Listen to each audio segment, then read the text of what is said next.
Susana Ovalle. A ver, Claudia, usted nos quería apoyar, ¿verdad, Claudia? Cuéntenos, Claudia, ¿cuál no es coactivo?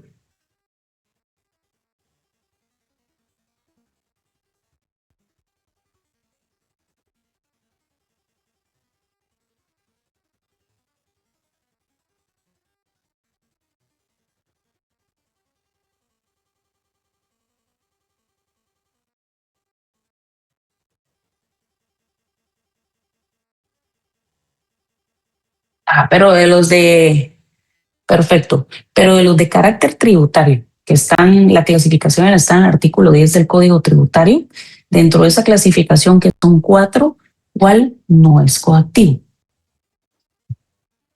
¿Cuál será? Vean. ¿Alguien por ahí que tenga la respuesta de lo que leyeron? ¿Cuál no es coactivo? ¿Cuál de los tributos sería entonces?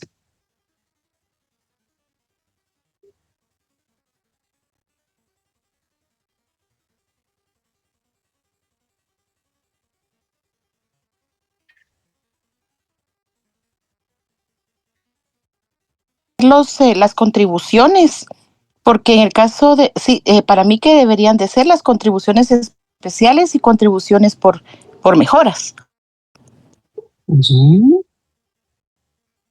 ¿Por qué? Porque por la naturaleza de estas, digamos, de estos tributos, no han sido creados para obligatoriamente, como lo dice el término, ¿verdad? Sino es contribución. Entonces, no es algo impositivo. ¿Qué establece el artículo 12? Díganos Dice ahí qué regula el artículo 12. arbitrio. Arbitrio es el impuesto decretado por ley a favor de una o varias municipalidades. ¿Hasta ahí? Eso es el 12. Sí, entonces sería entonces el arbitrio, licenciada, pero en este caso las municipalidades no ejercen un poder coercitivo. Vamos a ver. ¿Qué sucede si nosotros, depende de cuál? Bueno, no depende.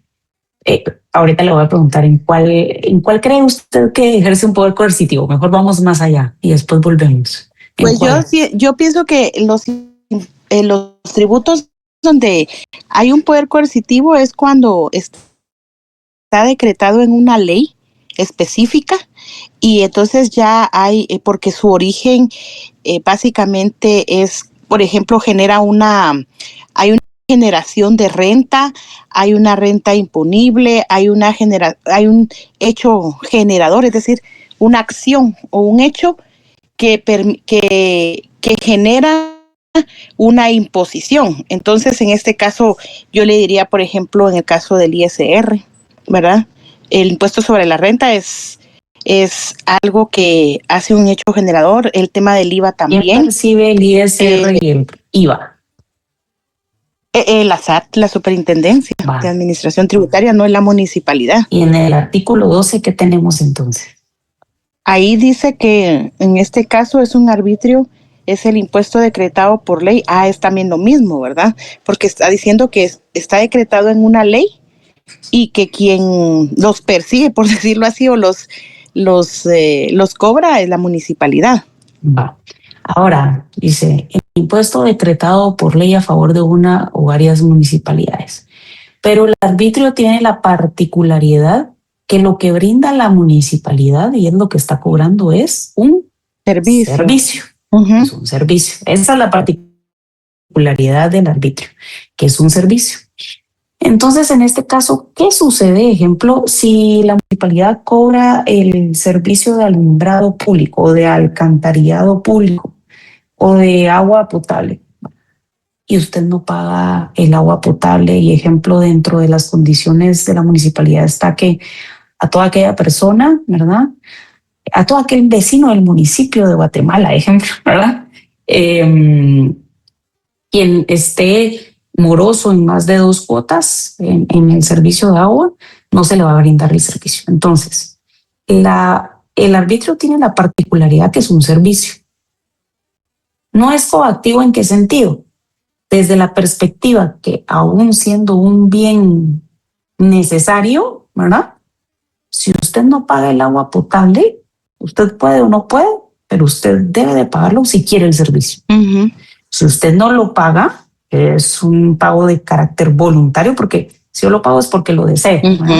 Si usted no lo paga, pues claro está, tiene otras maneras, tiene pozo propio o una pipeta de agua, yo qué sé, ¿verdad? Hay otras maneras, pero no va a ser, la municipalidad no le va a brindar el servicio. Ahora, cuando usted me decía debe estar decretado en una ley, eso lo vamos a ver en nuestro código tributario, pero si usted se va al artículo 2, que no estoy mal, o 3 del código tributario, en el epígrafe se requiere la creación de una ley para, creo que es el 2 o el 3.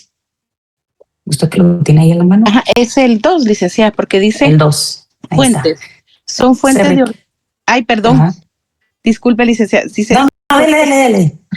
Son fuentes de ordenamiento jurídico tributario y en orden de jerarquía las disposiciones constitucionales, las leyes, los tratados y las convenciones internacionales que tengan fuerza de ley, los reglamentos que por acuerdo gubernativo dice el organismo ejecutivo. Entonces es el artículo 5 del Código Tributario en su epígrafe. ¿Qué menciona? Integras. El 5 dice integración analógica. Código Tributario. Vamos a ver, acá lo voy a desplegar y le voy a decir exactamente. El 3 dice materia privativa. Ahí está, ese era el que quería. Se requiere la emisión de una ley para. Ahí está. Y ese es el punto clave. Se requiere la emisión de una ley para. Y entonces nos da un montón de supuestos. Estos supuestos, ¿verdad? Decretar tributos ordinarios, extraordinarios, hecho generador. Bueno, todos los tributos, o sea, vayámonos al artículo 9 y 10 nada más del Código Tributario. El artículo 9 define qué es el tributo. El artículo 10 clasifica el tributo en 4, ¿verdad? Y ya están desglosados en el artículo 11, 12 y 13. Va, pero ¿por qué voy al artículo 9 y 10, que son los importantes realmente, y ahí nace todo?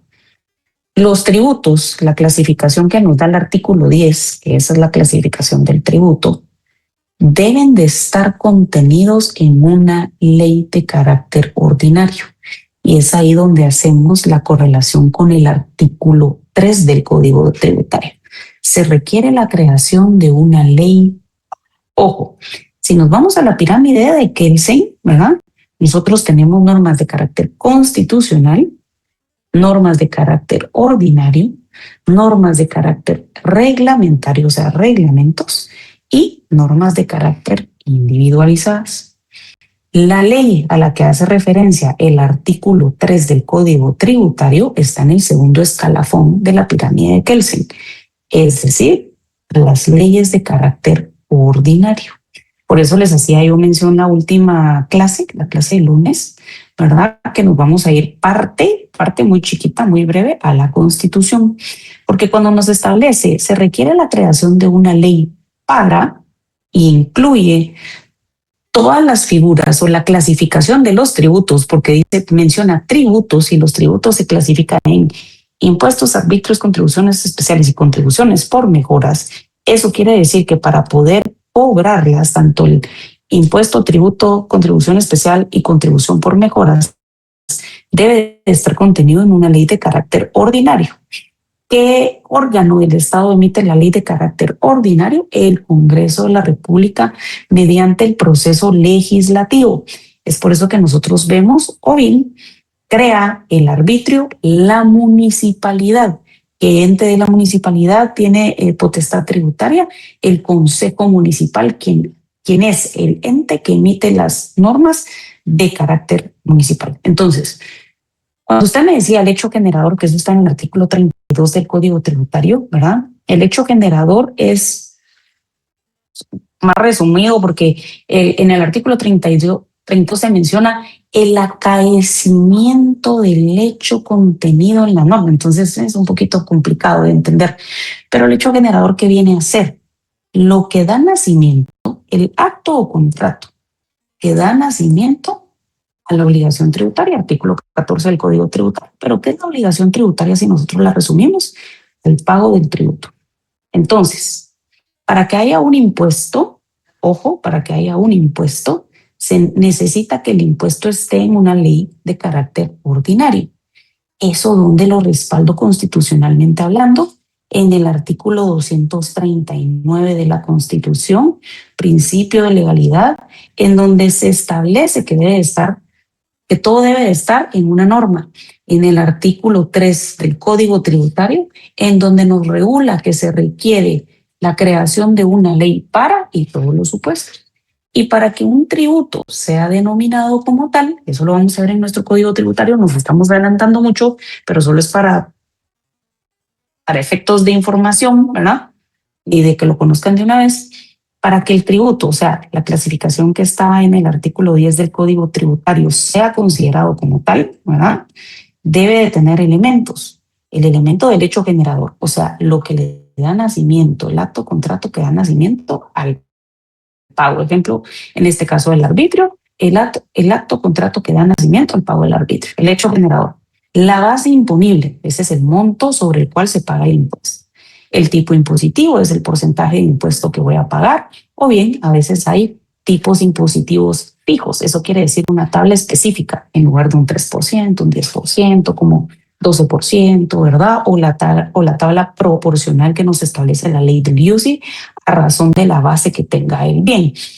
El periodo de imposición, o sea, el momento en que debo de liquidar ese impuesto, ¿verdad?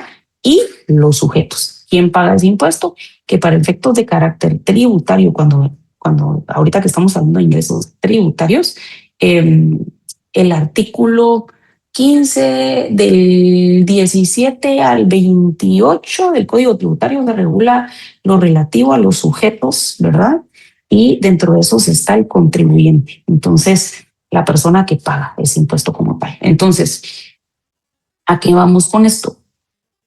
Si bien es cierto, existe una clasificación que es la que está en el artículo 10, el impuesto tiene ciertas características y es que el impuesto es de carácter coactivo y que no hay una contraprestación directa, a diferencia de el arbitrio.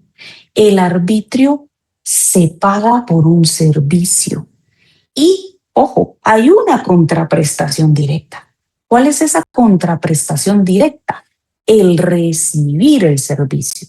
Porque entonces nos menciona, en el impuesto no hay una contraprestación directa. Porque yo pago el IVA, ejemplo, yo pago el UCI, ejemplo, que es otro impuesto, ya vamos a ver que hay impuestos de carácter directo y de carácter indirecto. Pero, ejemplo, yo pago el IVA, yo pago el UCI, yo pago el ISR, ¿verdad? Y yo no recibo de manera inmediata algo a cambio, como sucede en el arbitrio. Ahí hay una contraprestación directa, ahí sí, el servicio.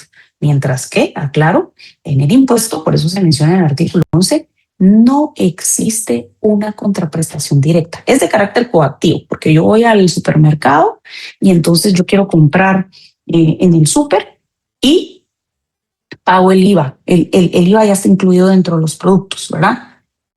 Pero a mí no me dan algo a cambio por pagar ese IVA. El supermercado sirve de agente retenedor, ¿verdad? Recibe el impuesto y después lo traslada al ente recaudador de carácter tributario, que en este caso es la Superintendencia de Administración Tributaria. Y esto entra al gran bolsón que se llama Estado, ¿verdad? Para después ser repartido o ser dividido en el presupuesto. Por eso es bien importante el tema de los recursos públicos. Cómo entran los recursos, cómo entra el dinero al Estado, cómo el Estado se va agenciando de dinero para después satisfacer las necesidades a través de la división de esos recursos en el presupuesto del Estado, ¿verdad? Entonces, si nos vamos, si seguimos siempre, porque estamos en el tema de ingresos, ojo, de carácter tributario, ¿verdad? Por ende, una de las clasificaciones de nuestro derecho financiero, que es el derecho tributario. Ya leímos, o ustedes ya leyeron, la definición de los tributos en el artículo 9 del Código Tributario, pero también existen definiciones de carácter doctrinal de tributos. Tributos es la matriz y la clasificación de los tributos es el artículo 10. Son las entradas en dinero de dinero en el patrimonio de un ente público con el fin de allegar recursos, o sea, de agenciarse de recursos para cubrir sus gastos. Aquí están los dos elementos del derecho financiero que hemos estado repitiendo, y todo el semestre los van a escuchar, ¿verdad? Ingresos, egresos, gestión de recursos. Otra definición de los tributos son los recursos que el Estado obtiene a través de su poder de imperio. Eso quiere decir a través del poder tributario, de la facultad o potestad que tiene el Estado para recaudar tributos, para satisfacer las necesidades de la población. Ojo, ¿cómo se le denomina también al poder tributario? Recuérdense, tenemos el derecho tributario, ¿verdad? Es una clasificación del derecho financiero, que ese derecho tributario es un conjunto de normas jurídicas, principios, valores, doctrinas, como ustedes lo quieran adornar, ¿verdad? Que el objetivo es la recaudación de ¿qué? Tributos. Ese es el derecho tributario.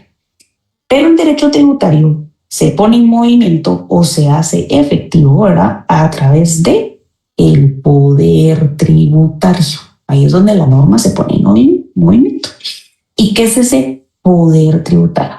Facultad o potestad que tiene el Estado a través de sus órganos, superintendencia de administración tributaria, municipalidad o un órgano que por delegación tiene de recaudar ¿qué? Tributos, ¿verdad? Artículo 10, toda esta clasificación de los tributos, pero el poder tributario también se le puede llamar supremacía tributaria, poder de imposición y potestad fiscal. Y acá hay algo muy importante. ¿Quién tiene ese poder tributario, esa facultad de poder emitir esas normas según el artículo 3? El Congreso de la República, ¿verdad? Entonces, la facultad o posibilidad jurídica del Estado de establecer obligaciones tributarias, por eso se menciona en el artículo 3, se requiere la creación de una ley para y todos los supuestos, ¿verdad? O de exigir de ellas a personas que se hallan en su jurisdicción. Para Héctor Villegas, la potestad tributaria es la facultad que tiene el Estado de crear unilateralmente tributos. ¿Por qué? Porque esto viene a ser como un contrato de adhesión, ¿verdad? No nos preguntan si queremos o no, simplemente el tributo se emite y se vuelve obligatorio a nivel general, ¿verdad? De crear unilateralmente tributos cuyo pago será exigido a las personas sometidas a su competencia tributaria. Entonces, o sea, a los contribuyentes. ¿Qué es la competencia tributaria? Hagamos esa límite de tiempo. Tenemos derecho tributario, poder tributario, competencia tributaria. Tres elementos totalmente diferentes. Derecho tributario es el macro, ¿verdad? Competencia tributaria es la facultad que tiene el Congreso de la República de poder emitir normas o para la creación de tributos, ¿verdad? Y por último, competencia tributaria. Después de que se emite la norma mediante el poder tributario que tiene el Congreso de la República, artículo 3 del Código Tributario, artículo 239 de la Constitución, entonces cuando se crea la norma, nace a la vida jurídica el tributo. Ese tributo puede nacer a la vida jurídica, ejemplo, mediante un impuesto, mediante el IVA, ¿verdad? Porque se crea un nuevo tipo impositivo para el IVA o se crea un nuevo impuesto, ¿verdad? Entonces, la competencia tributaria es la facultad de recaudar el tributo. Pero primero ese tributo se tiene que crear mediante el poder tributario. El poder tributario lo tiene el Congreso de la República. Competencia tributaria es esa capacidad de recaudar, de obtener los recursos de carácter tributario, la ostenta la Superintendencia de Administración Tributaria, ¿verdad? Y en este caso, pues de los arbitrios, tal cual lo establece el Código Tributario, la municipalidad. ¿Cuáles son las características del poder tributario? Yo la verdad es que siempre lo pongo, siempre digo que es OLI. Si ponen OLI, le pueden poner O normal, la L al cuadrado y la I al cubo. Solo vean para que se den cuenta que es así. ¿Por qué? Tenemos una sola o dentro de las características. Por eso es OLI, por eso yo le digo OLI como la PMT, ¿verdad? La L es al cuadrado porque dentro de las características tenemos que es legal ilimitado, son 2L, y la I al cubo, o sea, 3I, ¿verdad? Que es irrenunciable, indelegable e imprescriptible. Creo que posiblemente así se les facilite un poquito más para efectos de estudio, ¿verdad? ¿Cómo se clasifica el derecho tributario? Financiero, la PMT, ¿verdad? La P, la M y la T al cuadrado. ¿Cuáles son las características del poder tributario? Ojo, poder tributario es una cosa, competencia tributaria es otra cosa. Poder tributario es la facultad que tiene el Congreso de la República de poder emitir tributos, ¿verdad? Mediante una ley ordinaria, claro está. Y competencia tributaria es la facultad que se tiene de captar esos recursos. Entonces estamos hablando acá de las características, de las 6 características, o sea, de la OLI o L al cuadrado y la I al cubo, de las características del poder tributario. El poder tributario nace del Estado, por eso es que es originario, es irrenunciable, es indelegable, solo el Estado tiene la facultad de poder crear tributos, ahí va la I al cuadrado, es la L al cuadrado, que es legal y ilimitado, ¿verdad? Y la I al cubo, que es irrenunciable, indelegable e imprescriptible. Ese poder tributario, o sea, esa facultad o potestad que tiene el Estado de poder crear normas. Entonces, esas son las características del poder tributario. Después, ¿cuáles son las clases de poder tributario? Existen 2. Uno es el que nace de la Constitución, que ese es el poder tributario de carácter originario, y está el poder tributario delegado. Por eso el artículo 2 nos menciona que existe la potestad de poder cederlo, ¿verdad? El de carácter originario, que nace de la Constitución, y el delegado es porque se transmite. Ahora, ¿cómo se clasifican los tributos? Primera clasificación que nosotros tenemos, y la más importante, creería yo, era el artículo 10 del Código Tributario, que fue la que ustedes ya vieron: impuestos, arbitrios, contribuciones especiales y contribuciones por mejoras. Está en el artículo 10 del Código Tributario y hace su correlación en el artículo 11, 12 y 13 del Código Tributario. Por eso les decía, del Código Tributario, para efectos de derecho financiero, únicamente vamos a leer del artículo 9, que es la definición de tributo, 10, clasificación de tributo, y 11, 12, 3, porque explica cada una de las clasificaciones, ¿verdad? Ahora, en la Constitución existe otra clasificación totalmente diferente, tarea para lunes. Ubiquemos en la Constitución el artículo en donde está la clasificación, que regula que los tributos, porque recuérdense que tributo es la matriz, es el género, ¿verdad? Los tributos se clasifican en impuestos ordinarios, extraordinarios. Ahí ya no menciona la palabra arbitrio, sino menciona la palabra tasa y contribuciones. Entonces, pero tanto la Constitución como el Código Tributario pues coinciden en los impuestos, en las contribuciones, solo que ahí la van a dividir, y las tasas, que las tasas vienen a ser también lo mismo que los arbitrios, solo que la denominan de manera diferente. El impuesto está definido en el artículo 11 del Código Tributario. Sin embargo, para efectos de carácter doctrinario, pues también tenemos algunas definiciones.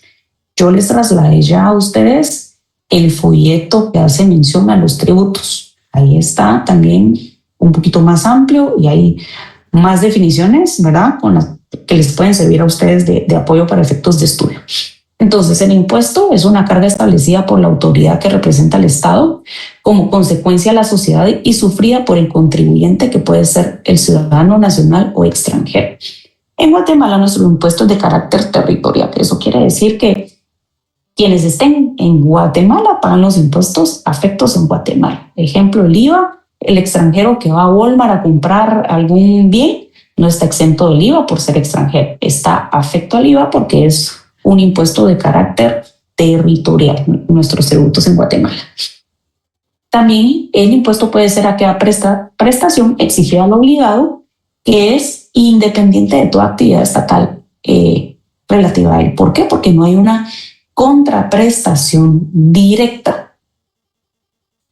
¿Cuáles son las teorías del impuesto? Las teorías del sacrificio y las teorías del deber. Algunas personas, tal como lo establece la teoría, establece que es una carga, ¿verdad?, que debemos de cubrir con el mínimo esfuerzo. Y la otra teoría, la del deber, regula que por el hecho de ser ciudadanos, de ser guatemaltecos, debemos de contribuir al gasto público, porque el impuesto, ¿para qué ayuda? Para recaudar recursos, ¿verdad?, para satisfacer las necesidades de la población mediante el gasto público que vienen a ser los egresos. ¿Cuáles son las características del impuesto? Las características es que es una cuota privativa, es obligatorio, es coercitivo, no existe una contraprestación, tal como establece la definición del artículo 11, ¿verdad? Y el destino es financiar los egresos del Estado. Existen los impuestos directos, que el sujeto percutido también es el sujeto incidido, eso quiere decir el contribuyente y no se traslada a otra persona. Lo vamos a ver más adelante cuando veamos la clasificación de los sujetos pasivos. Eso quiere decir quien tiene la obligación de pagar el impuesto, ese es el sujeto pasivo, que acá en los impuestos directos es el contribuyente, ¿verdad? Y los impuestos también directos están los reales que recaen sobre la persona, los reales que recaen sobre los bienes y los personales. Los reales pueden ser el IUCI, recaen sobre un bien. El impuesto de circulación de vehículo recae sobre un bien, es un impuesto directo, mientras que los impuestos de carácter personal, ejemplo de ellos puede ser el ISR, el IVA, ¿verdad?, que eso recaen sobre la persona. Los impuestos de carácter indirecto son aquellos que gravan la riqueza no por su existencia, sino por la manifestación de esa riqueza. Y tenemos impuestos indirectos sobre los actos y sobre el consumo. Dentro de la clasificación o ejemplos de los impuestos, el impuesto sobre la renta, el impuesto del valor agregado, el impuesto del petróleo, de hecho, el impuesto de bebidas alcohólicas, el ISO, ¿verdad? Impuesto de distribución de cementos, pasajes aéreos, timbres fiscales, productos financieros. ¿Qué manda Claudia?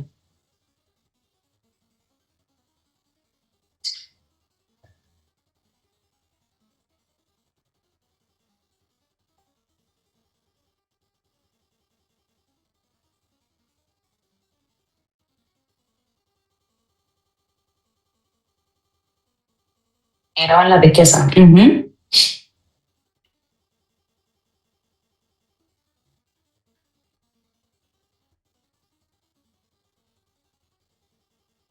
O de la persona.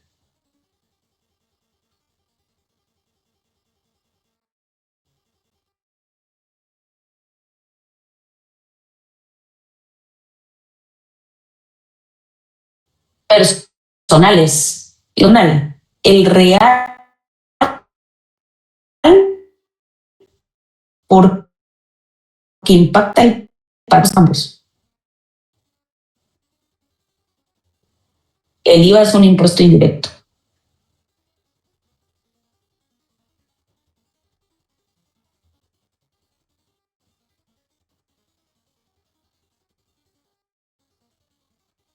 Sí. Y los indirectos, por eso decía, sobre bienes o sobre el consumo. Y el consumo es el IVA, justo. Los indirectos. Ahora, a manera general, ¿verdad? Cuando nos vamos fuera de una clasificación doctrinaria, el impuesto como tal, sin ver a quién graba, a quién no graba, solo por el simple hecho de ser impuesto, ¿verdad?, es IVA, IUCI, ISR, es toda aquella contraprestación obligatoria, ¿verdad?, que se le brinda al Estado, independientemente quién lo reciba. Ya vamos a ver que hay agentes de percepción o de retención que después lo trasladan o bien el propio sujeto, ejemplo, el contribuyente, en el caso del ISR, que lo paga de manera directa a las arcas estatales. Pero eso es para efectos de la liquidación del impuesto. Entonces, volvemos a la clasificación de los tributos. La primera era el impuesto. La segunda, de carácter doctrinario, es la tasa. Nosotros vamos a ver en nuestro código tributario que está como arbitrio, vamos a ver en la Constitución que está como tasa, pero para efectos doctrinarios, la doctrina la define como tasa. Entonces, es el ingreso monetario recibido por el Estado o por un ente público en pago de un servicio público. Esa es la particularidad que tiene la tasa. Por un servicio público, ¿verdad? Después, ¿cuál es la característica de la tasa? Y ahí viene el rasgo, ¿verdad?, puntual de la tasa. Es voluntaria, te paga por un servicio público, su cobro está fundamentado en la norma, artículo 239, siempre el principio de legalidad es palpable, y lo establece una municipalidad, ¿verdad? ¿Quién es quien fija esa tasa? La máxima autoridad de la municipalidad, que es el Consejo Municipal. Dentro de los elementos es que está percibida por el Estado, es un ingreso monetario y debe de ser pagada directamente por quien recibe ese servicio. Las tasas son fijas, ¿verdad? Y son variables. ¿En qué casos hay tasas fijas? Ejemplo, hay algo que tiene una tasa fija y una tasa variable, de hecho. Cuando nos vamos al consumo del agua potable, ¿verdad? A veces nosotros tenemos, ejemplo, una paja de agua y me voy a inventar, son 50 quetzales, ¿verdad? Y sobre los excesos hay una variación, ¿verdad? Según el consumo sobre los excesos. Ahí podríamos decir que es una tasa fija y variable. En las tasas fijas también podemos ver el boleto de ornato, según el monto, pues ya hay una tasa fija. Y dentro de las tasas por extracción de basura es una tasa fija, ¿verdad? Porque es un servicio de extracción de basura. Por alumbrado eléctrico, según el consumo, es una tasa variable. Entonces es ahí donde podemos ir viendo la diferencia, ojo, doctrinaria, porque eso no existe en la ley, ¿verdad? La clasificación de las tasas y cómo una y otra se puede ejemplificar. Acá se menciona tipos de tasas por servicios en las instituciones públicas, boletos, esa tasa la recibía la municipalidad, la recibía porque ya no existe, boleto de ornato, autorización de documentos públicos en municipalidades. Ojo, municipalidades. Contribuciones especiales son las contraprestaciones que el Estado fija de carácter unilateral y con carácter obligatorio, ojo, obligatorio, a uno o varios sectores de la población con el objetivo de atender en forma parcial el costo de una obra o de un servicio que va a servir de interés general. Si ustedes se dan cuenta, en el artículo 13 se hace mención de una contribución especial y una contribución por mejoras. La contribución por mejoras tiene la particularidad que tiene un elemento que es la plusvalía, ¿verdad? La plusvalía de un bien. Entonces, la contribución es general, es obligatoria, se paga por el particular, ¿verdad?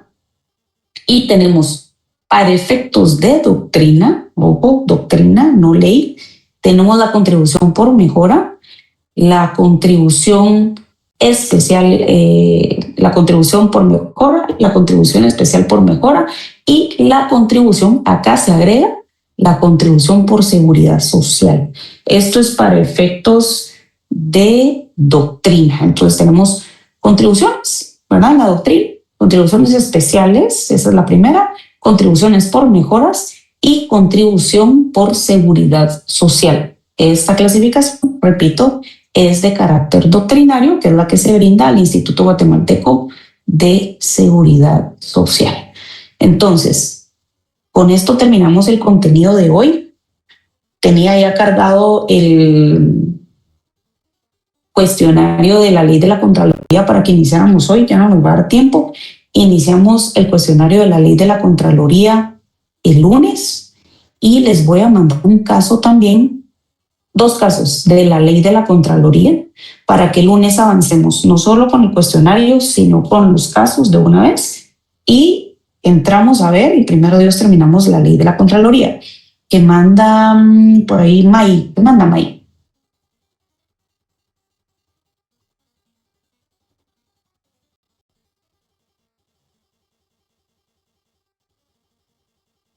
Uh-huh.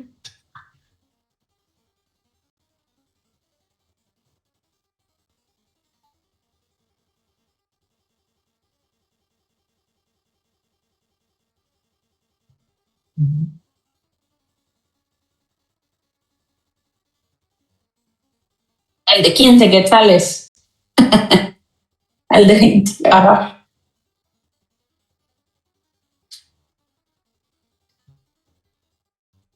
Son criterios de la municipalidad y recuérdese que también para ellos son recursos propios, ¿verdad? Exacto. Es como que dijeran las entidades que venden al Estado en la modalidad de baja cuantía no debieran de estar inscritas en el REGAE. Sí, pero hay instituciones que sí solicitan la inscripción. Es puro criterio institucional. Y aparte de eso, que son recursos, ¿verdad? Entre 20 y 20. Hacen bastante. Hacen bastante para las obras públicas de la municipalidad. Y No, bueno, aquí el alcalde no invierte, licenciada. Por eso me indigné más, porque todos los desagües se salen, está bien feo el municipio, pero tocó pagarlo. bueno, qué bueno verlos. Primero Dios, nos vemos el lunes. No sé realmente hasta cuándo vamos a tener clases. Yo esperaría que sí tengamos las 2 de la próxima semana. Pero bueno, vamos a ir viendo a ver qué sucede. La otra semana también les toca virtual todas las clases. Yo no sé si se los hicieron saber, pero por lo menos a los catedráticos nos enviaron un comunicado el martes, si no estoy mal, en donde mencionaban que tanto esta semana como la próxima semana todas las clases van a ser virtuales para que lo tomen ahí en consideración. Qué bueno verlos. Hasta pronto y cuídense. Bendecida tarde. Adiós.